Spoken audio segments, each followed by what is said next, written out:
ডাকসু নির্বাচনের অভিজ্ঞতা জাতীয় রাজনীতিতে প্রভাব ফেলবে বললেন মাহমুদুর রহমান মান্না। বিস্তারিত সংবাদ।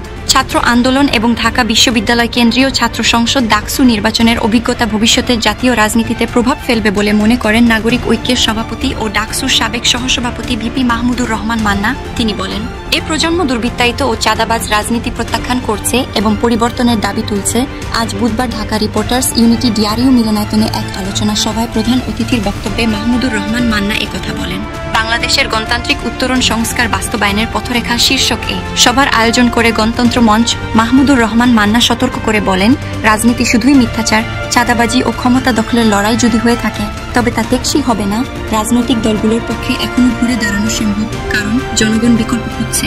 ডাকসু নির্বাচন প্রসঙ্গে জামায়াতে ইসলামী ও ছাত্র শিবিরকে নিয়ে নাগরিক ঐক্যের সভাপতি বলেন, ৩০ থেকে ৪০ বছর আগেও একটা রাজনৈতিক দল মাথা তুলে দাঁড়াতে পারত না। কেউ দেখে ফেললে তাদের জন্য বিপজ্জনক পরিস্থিতি হতো।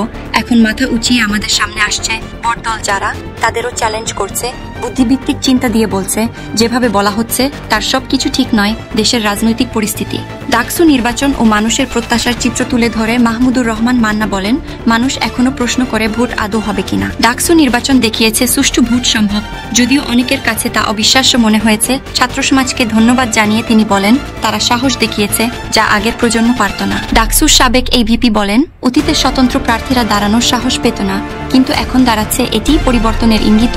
এখন আর বিশাল জনসভা নয়, বরং সাইবার প্রচারণা ও নতুন প্রজন্মের ভাবনায় রাজনীতি গড়ে উঠছে। এ প্রজন্ম প্রচলিত সংস্কৃতি, বড় ভাইদের সালাম, প্রটোকল বা দখলদারের রাজনীতি প্রত্যাখ্যান করেছে। তারা বুঝেছে রাজনীতি মানে আন্তরিকতা, সংগ্রাম ও অঙ্গীকার। এটি লুটপাট বা ক্ষমতার শর্টকাট রাস্তা নয়। মাহমুদুর রহমান মান্না আরও বলেন, রাজনৈতিক দলগুলো সুবিধাবাদী হয়ে পড়েছে, কিন্তু ছাত্ররা ভিন্ন উদাহরণ দেখিয়েছে। ভবিষ্যতে ঐক্য ও সংস্কার ছাড়া সুষ্ঠু নির্বাচন সম্ভব নয়।